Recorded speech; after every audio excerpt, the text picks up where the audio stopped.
ஒரு அழகான காட்டில் பறவைகளின் இனிய குரல்களோடு நட்பும் துணிவும் நிறைந்த ஒரு சின்ன கதை தொடங்குது. இந்த காட்டுல எல்லா மிருகங்களும் ஒற்றுமையோடும் சந்தோஷத்தோடும் வாழ்ந்து வந்தாங்க. இந்த காட்டுல ஒரு சின்ன எலி இருந்துச்சு.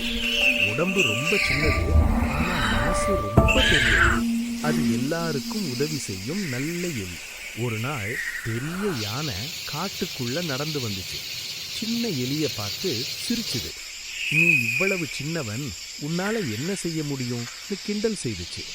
சின்ன எலி கோபப்படல, அமைதியா சிரிச்சு சொன்னுச்சு, உடம்பு சின்னதுனால ஒருவரை மதிப்பிடக்கூடாது. நேரம் வந்தா எல்லாம் புரியும். அடுத்த நாள் யானை காட்டுக்குள்ள ஆழமா போனப்போ திடீர்னு வேட்டைக்காரன் போட்ட கயிற்றுல சிக்கிச்சு. யாராவது காப்பாத்துங்க, யானை அலறிச்சு. அந்த சத்தம் கேட்டதும் சின்ன எலி ஓடி வந்துச்சு. தன் சின்ன பல்லால கயிற்ற துணிவா கடிச்சு யானைய விடுவிச்சுது.